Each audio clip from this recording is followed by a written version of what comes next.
사랑하는 형제자매 여러분, 하나님의 크신 은혜와 평강이 오늘 여러분의 삶에 가득하기를 기도합니다.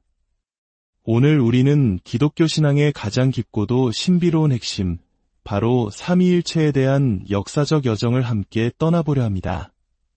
어떻게 한 분이신 하나님께서 성부, 성자, 그리고 성령, 세 위격으로 존재하실 수 있는가? 이 위대한 질문은 초대교회의 신학자들을 깊은 고뇌와 탐구로 이끌었습니다. 이 심오한 진리를 나누기에 앞서 잠시 여러분께 부탁의 말씀을 드립니다. 만일 오늘 이 이야기가 누군가에게 은혜가 되고 힘이 될 것이라 생각되신다면 주저하지 마시고 이 영상을 공유해 주십시오.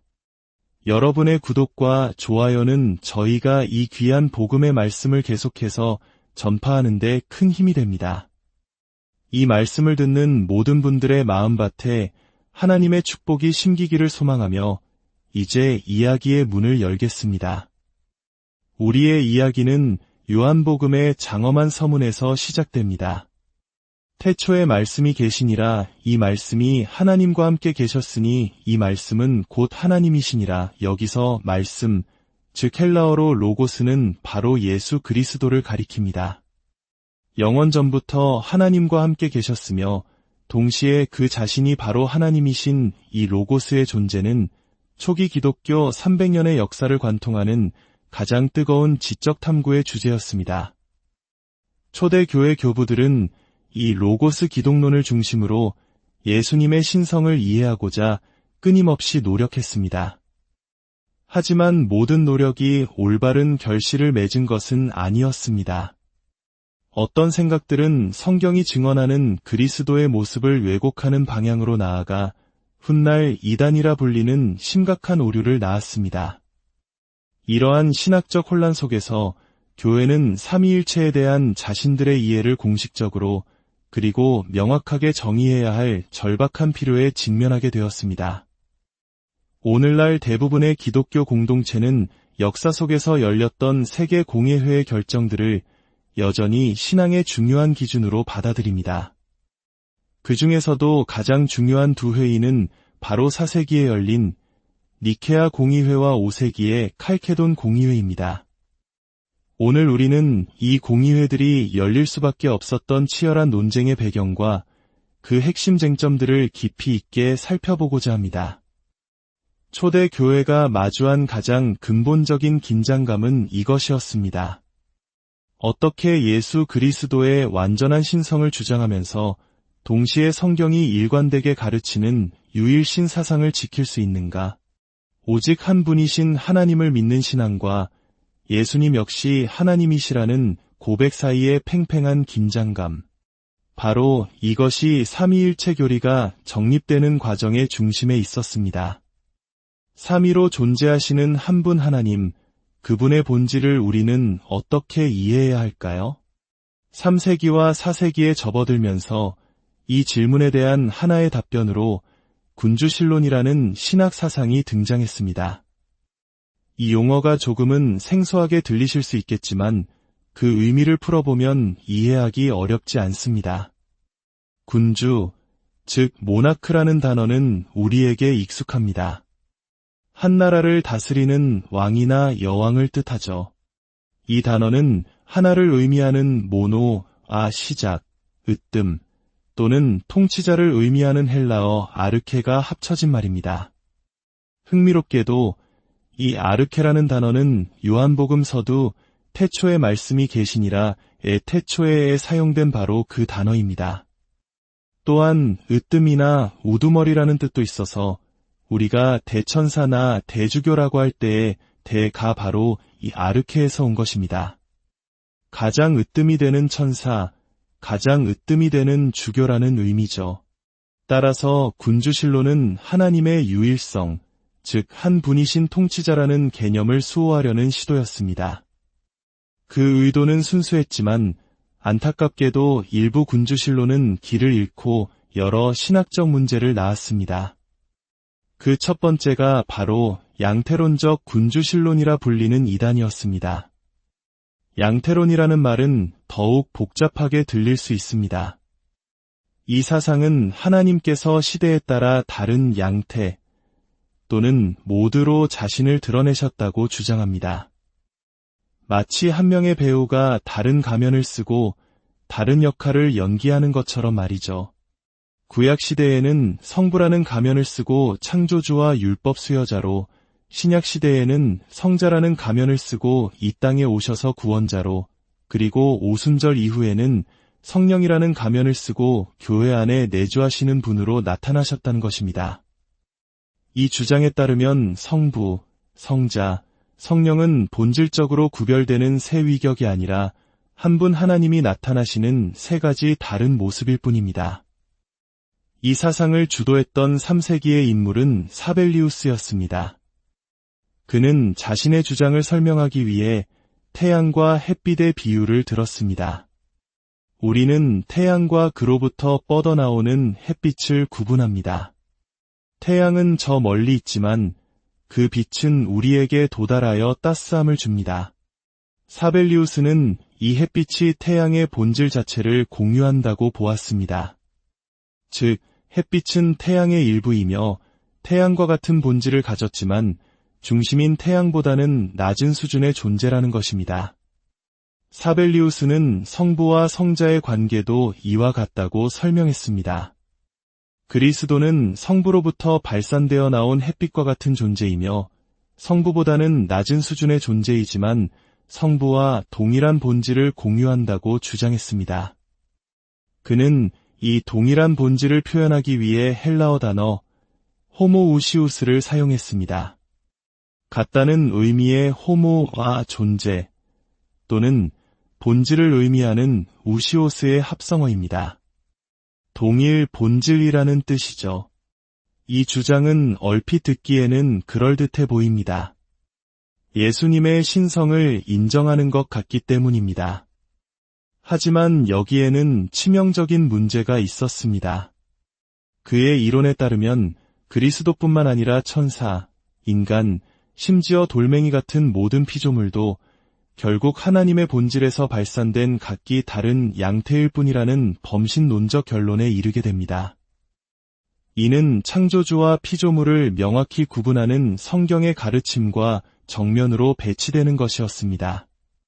결국 이 사벨리우스의 양태론적 군주신론은 주후 267년 안디옥 공의회에서 이단으로 정죄되었고 그가 사용했던 호모우시우스, 즉 동일 본질이라는 단어 역시 위험한 용어로 간주되어 배척되었습니다. 대신 교회는 호모이우시우스라는 단어를 채택했습니다. 두 단어의 차이는 헬라어 알파벳 단 하나, 이오타에 불과합니다. 하지만 그 의미의 차이는 하늘과 땅 차이였습니다. 우리 서예에서 획 하나가 글자 전체의 의미와 기운을 바꾸는 것처럼 이 작은 차이에 기독교의 운명이 걸려 있었습니다.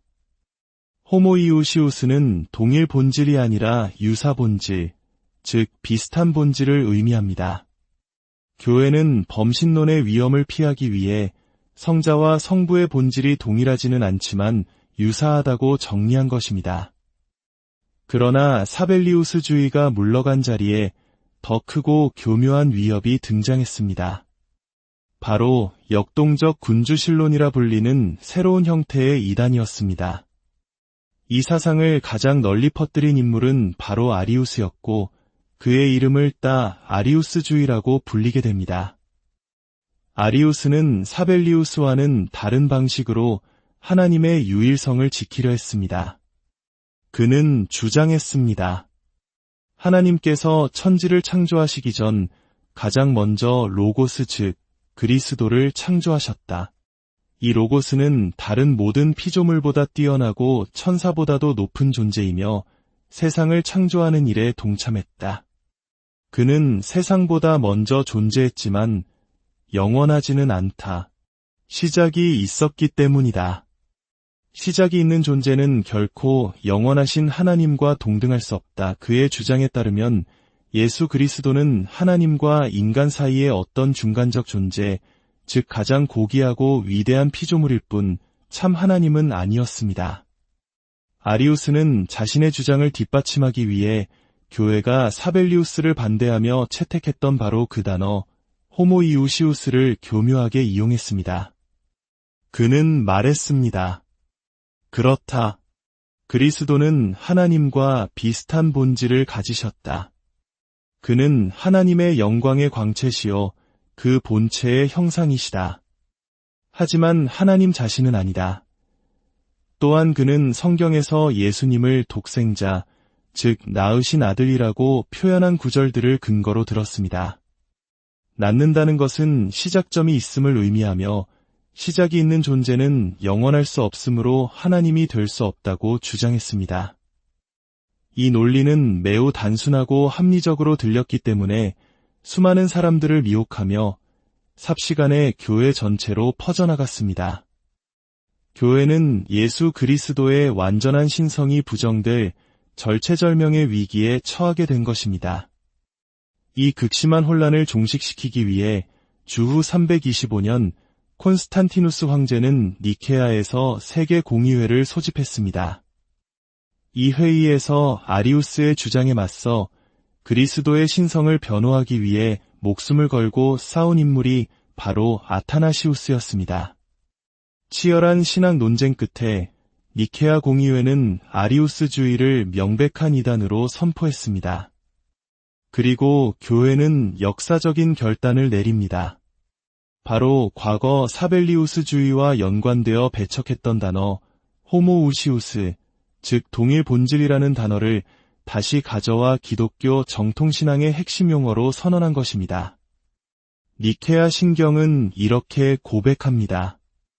예수 그리스도는 창조되지 않고 나셨으며 성부와 동일한 본질을 가지신다. 어떻게 교회는 한때 이단적이라고 거부했던 단어를 다시 채택할 수 있었을까요? 그것은 교회가 변덕스러워서가 아니었습니다.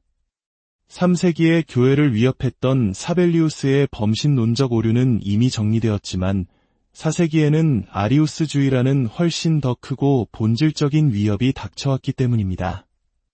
아리우스는 교회가 정통신앙을 지키기 위해 사용했던 유사본질이라는 단어 뒤에 숨어 그 의미를 완전히 왜곡하여 기독교의 진리를 파괴하려 했습니다.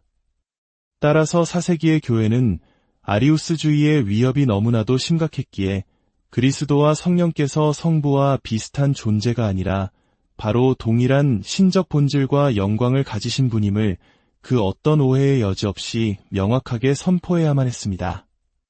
그리하여 호모우시우스라는 단어는 삼위일체 하나님의 신비를 담아내는 가장 정확하고 핵심적인 신앙의 시금석이 된 것입니다. 이것이 바로 한 분 하나님은 세 위격으로 존재하시며 이 세 위격은 하나의 동일한 본질을 공유하신다. 는 위대한 삼위일체 교리가 확립된 역사적 배경입니다.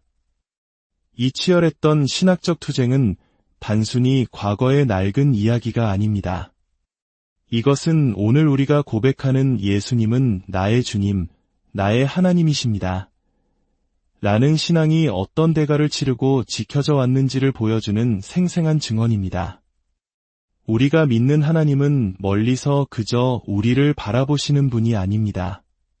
성부 하나님께서는 우리를 사랑으로 계획하시고 성자 예수님께서는 우리를 위해 십자가에서 죽으시고 부활하심으로 구원의 길을 여셨으며 성령 하나님께서는 지금 이 순간에도 우리 안에 거하시며 우리를 진리 가운데로 인도하십니다. 이 삼위 하나님의 놀라운 사랑과 은혜가 오늘 여러분의 삶 가운데 강물처럼 흐르기를, 그리고 이 진리의 말씀이 여러분의 믿음을 더욱 굳건하게 세우는 반석이 되기를 주님의 이름으로 간절히